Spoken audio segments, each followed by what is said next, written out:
할렐루야. 주일 새벽에 함께 하신 모든 분들에게 주님의 은혜가 함께 하시길 축복합니다. 요즘 하나님께서 주시는 마음이 뭐냐면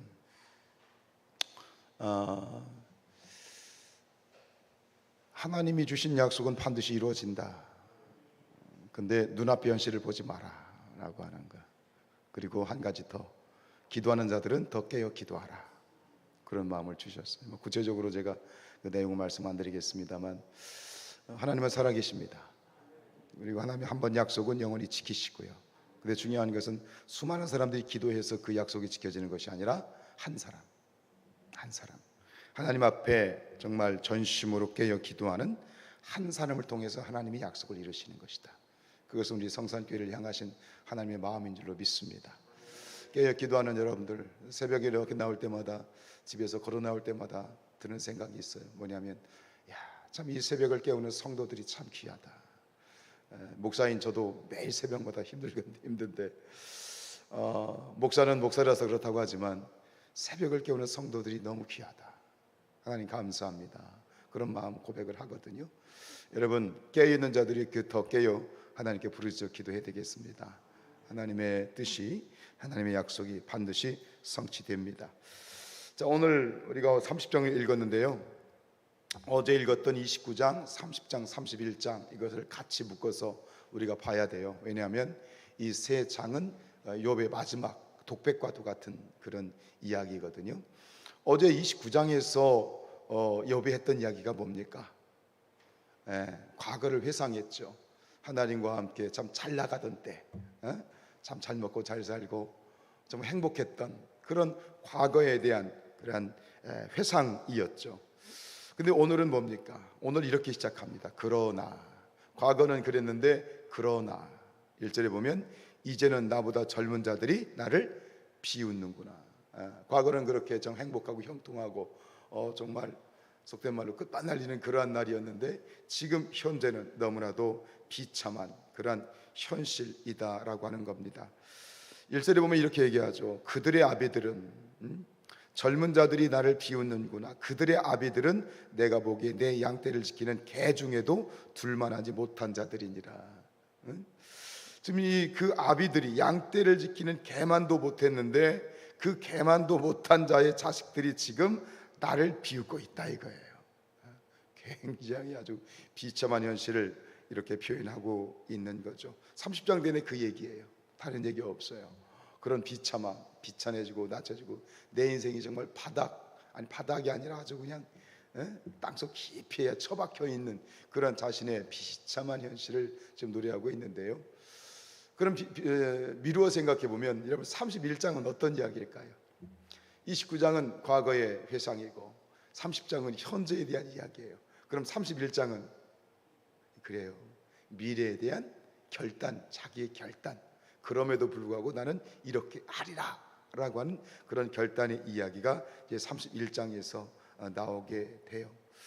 31장 23절에 보면 나는 하나님의 재앙을 심히 두려워하고 그의 위엄으로 말미암아 그런 일을 할 수 없다 라고 얘기를 합니다. 오늘 여기서 두려워한다는 건 뭐냐면 단순한 공포심이 아니라 하나님에 대한 경외함이에요. 다윗은 인정해요. 과거도 하나님이 일하신 것이고 지금 현재도 하나님이 일하신 것이다 인정하면서, 그럼에도 불구하고 인정하면서 뭐라고 얘기하느냐? 나는 내가 가던 나의 결백을 계속 주장하죠. 나는 무죄하다, 나는 죄가 없다, 무죄하고 나는 이해할 수 없다라고 끝까지 자신의 결백을 주장하면서 나는 이전에 하던 대로 할 것이다. 이전에 내가 의롭다고 생각했던 하나님의 뜻대로, 그리고 하던 대로 선한 행실 그대로 나는 할 것이다. 그러면서 아주 강력하게 자신의 어떤 결단을 이렇게 선포하는 것이 31장인데요. 그러면서 이 31장에 가면 뭐라고 얘기하냐면 자신을 고소하라고 얘기해요. 고소할 것이 있으면 고소하라. 그러면서 또 이렇게 얘기하는 건 뭐냐면 이제는 하나님이 답을 좀 해달라. 이제는 하나님이 답을 해 주셔야 된다. 이렇게 욥이 그렇게 마지막으로 고백하게 되어지는데, 여러분 지금까지 우리가 이제 31장까지 읽으면 이제 욥의 이야기는 끝이 나요. 욥과 세 친구들의 이야기 모든 걸 다 끝나고 32장부터는 36장까지, 37장까지죠. 37장까지는 엘리후라고 하는 사람이 나와서 자기 이야기를 해요. 그리고 38장부터 마지막에는 누가 나오시죠? 드디어 하나님이 나오셔요. 그러니까 뒤에는 두 이야기예요. 32장부터 37장까지는 엘리후의 이야기 막 쏟아내고, 그 다음에 38장부터 마지막 41장까지는 하나님이 말씀하세요. 그럼 우리는 여기까지 이제 욥이 보여지고 있는, 우리에게 보여지는 욥의 행동을 오늘까지가 끝이에요. 내일까지, 또 다음까지가 끝이에요. 31장까지가 끝이에요. 여러분들이 지금 우리가 보통 욥기에 대해서 오해하고 있는 것이 뭐냐면, 보통 우리는 욥에 대해서 뭐라고 얘기하냐면, 욥은 모든 고난에서 끝까지 인내하여서 승리한 사람이다. 자, 우리가 지금까지 욥기를 봤는데 그것에 대해서 여러분 동의하십니까? 사실은 우리가 지금까지 보아온 욥은 그렇게 하지 않았어요. 욥이 뭐 끝까지 인내해서, 고난 가운데 끝까지 인내해서 승리했다? 사실 이게 욥의 이야기가 아니에요. 욥은 고난에서 인내하고 끝까지 승리한 모습을 보여준 것이 아니라 지금까지는 뭐죠? 하나님 앞에 바락바락 승질내는 것만 보여주고 있어. 동의하십니까? 욥은 지금 그러고 있는 거예요. 순순히 자신의 고난을 인정하고, 그 욥의 친구들이 말이 사실 굉장히 합리적이에요. 야, 네가 모르는 죄가 있을 수 있어. 너 조용히 하고. 보통의 우리의 이 신앙적인 정서상 어떻게 해야 되냐면, 좀 억울하고 답답해도, 이해가 안 가도 바락바락 하나님 앞에 대드는 것이 아니라 잠잠해야지. 그래요, 안 그래요? 그렇게 가르쳤죠. 그렇게 배웠죠. 왜냐하면 우리가 나도 모르는 감히 인간인 주제에 하나님 앞에서 대들어? 하나님 앞에서 뭐라고 소리를 질러? 이건 말이 안 되는 거예요. 내가 이해할 수 없어. 알지 못해도 뭔가 죄가 있겠지. 그지? 내가 뭔가 모르는 죄가 있겠지. 그러니까 하나님이 벌을 주시는 거겠지. 그러고 조용히 하나님 앞에 머물러서 하나님 회개합니다. 그래야 되는 게 맞아. 우리의 일반적인 정서상. 근데 욥은 그렇게 하지 않아요.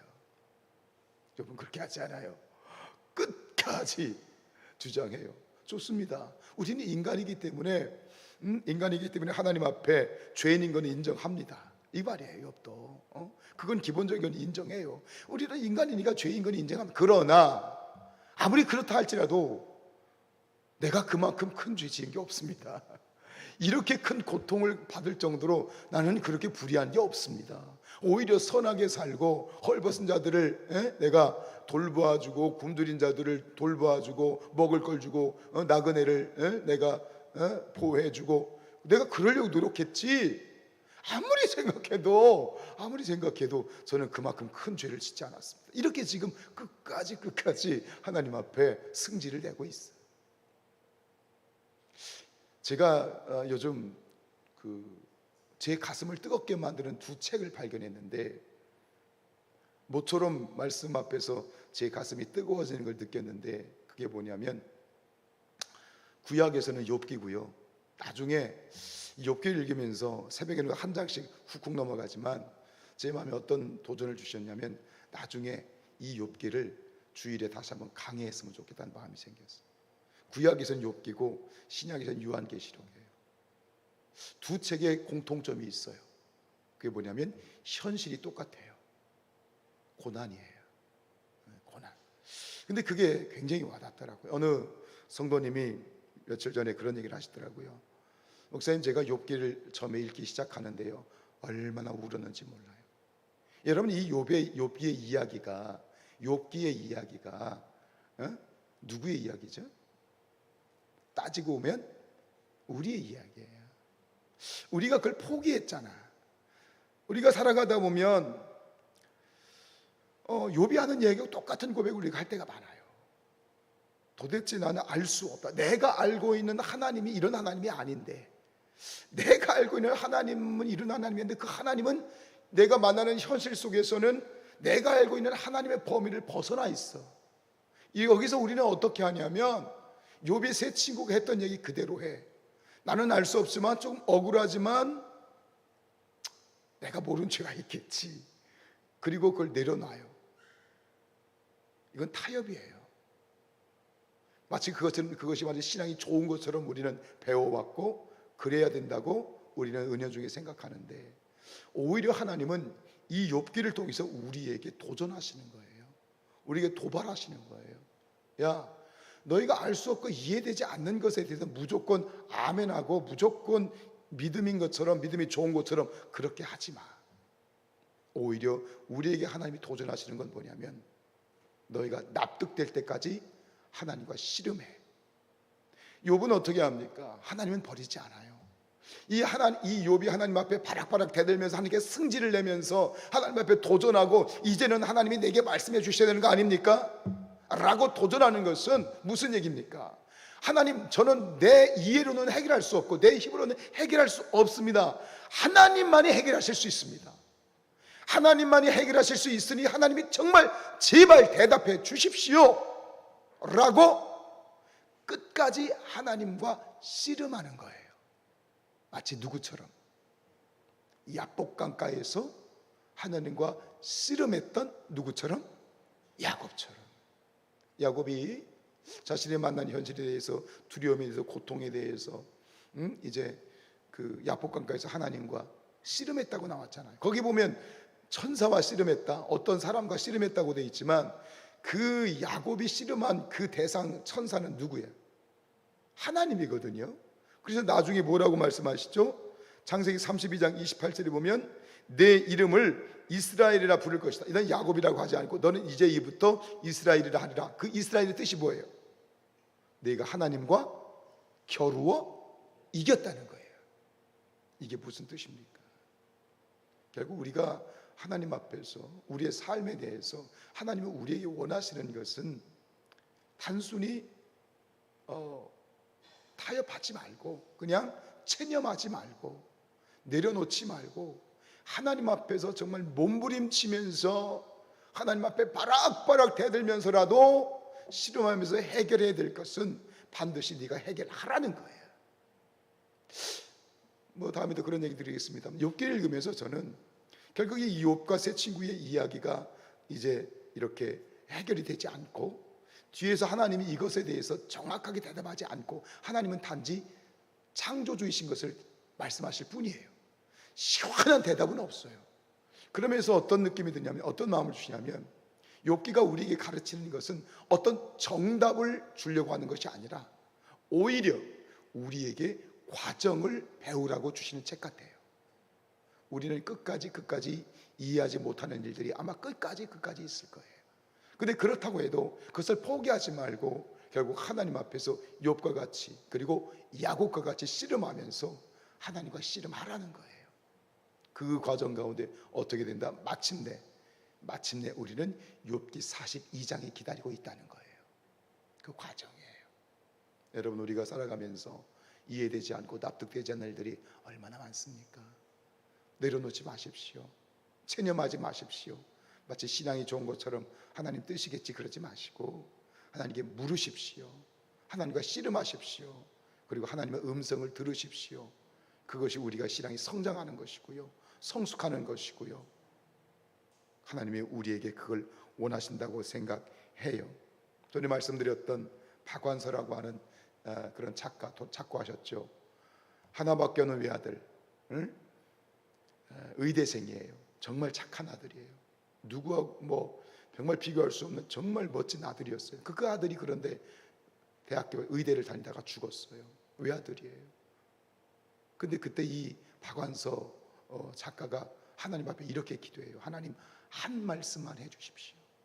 한 말씀만 해주십시오. 왜 이런 아들을 나에게서 데려가셨는지 한 말씀만 해주십시오.